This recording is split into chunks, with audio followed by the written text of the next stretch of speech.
আমরা আগে মেনুটা চিকিৎসা দেননি। এখানে বসে আছেন, আপনি চিকিৎসা দেননি, পুরোই খারাপ। আপনি দেখেননি আমার বাপকে, থামেন, ভিডিও করা যাবে না মানে, ভিডিও করা যাবে না মানে, থামেন। আপনি আমার বাপকে চিকিৎসা দেননি, আপনি দেখেন উনি, তুই দেখিস নি কেন আমার বাপকে, তুই মেরে ফেললি, তুই আমার বাপকে মেরে ফেললি, এই আনসার ভাই, তুই আমার বাপকে মেরে ফেললি। মানে বলার মতন ভাষা হারিয়ে ফেলবে।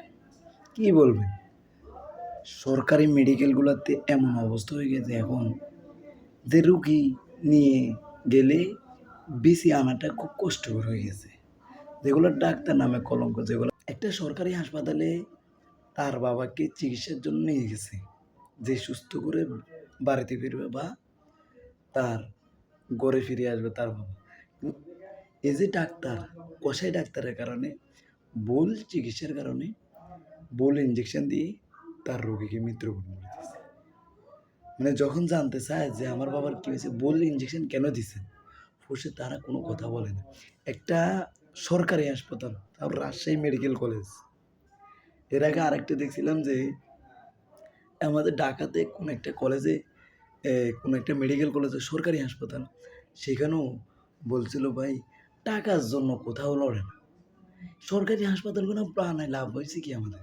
জনগণের সেবার জন্যই তো বানাইছে। জনগণের যদি সেবা না পায় তো এগুলো রেখে কি লাভ? এই যে বড় বড় ডাক্তারগুলো দেখবেন যে নার্সেরা টাকা ছাড়া হাঁটে না। এই যে একটা ওই সিট, সরকারি সিট, টাকা ছাড়া ওই সিটগুলো পাওয়া যায় না। মানে দেশে এমন অবস্থা, আপনি চিকিৎসার জন্য যাবেন, আপনি সুস্থ মানের অসুস্থ হয়ে আসতে হবে। এখন এই অবস্থা চলতেছে সরকারি মেডিকেলগুলো। বিভিন্ন জায়গায় দেখবেন যে এত আবর্জনা পড়া, এত নোংরা, যেটা মানুষের চিকিৎসা করতে যায় ভালোর জন্য, ওইখানে আরও দুর্গন্ধ, দুর্গন্ধ তো বাই দুর্গন্ধ, যেটা সুস্থ মানুষ হলে অসুস্থ হয়ে যায়।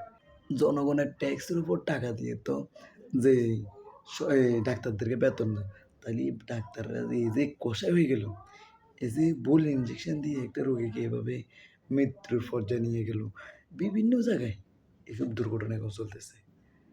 বড় বড় ডাক্তারগুলা দেখবেন যে ফেতি ডাক্তার, যেগুলা মেট্রিক পাস, ইন্টার পাস করে বা জেএসসি পরীক্ষা দিয়ে ওই বড় বড় ডাক্তারের পিছনে হাঁটি, এতে বড় ডাক্তার হয়ে গেছে, বড় বড় ইয়েতে বসে, ফার্মেসিতে বসে যে আমি অমুক তো যাইছে, আমি হাতের কোনো ঘন্টাও নেই।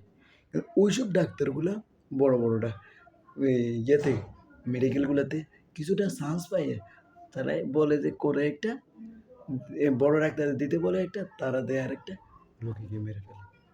মানে এখন কোথায় যাবেন আপনি? চিকিৎসার জন্য যাবেন, আপনার মৃত্যুর হাতে নিয়ে যাইতে হবে এখন। মানে আপনি বেঁচে ফিরবেন তার 10% আপনার গ্যারান্টি নেই। ভুল চিকিৎসা, আপনি কাশের জন্য যাবেন, আপনার কিডনির ওষুধ দিয়ে দিবে। আপনি জ্বরের জন্য যাবেন, আপনার কুকুরের ইঞ্জেকশন দেবে। এখন চলতেছে এইভাবে পরিস্থিতি। মানে এইসব আপনার সরকারি মেডিকেলগুলো দিয়ে লাভ কী? জনগণের সেবায় যদি না আসে, জনগণের যদি কোনো কাজে না আসে, উল্টা জনগণ যদি তো এখানে যায় অসুস্থ হয়ে যায় বা মৃত্যুবরণ করে, বলছিস তো এগুলো রেখে লাভ কী? এগুলো নিয়ে পদক্ষেপ নেয় প্রশাসন, এগুলো নিয়ে কড়া নজর দেয়। বাংলাদেশে এখন এভেলেবেল চলতেছে যে ভুল চিকিৎসা।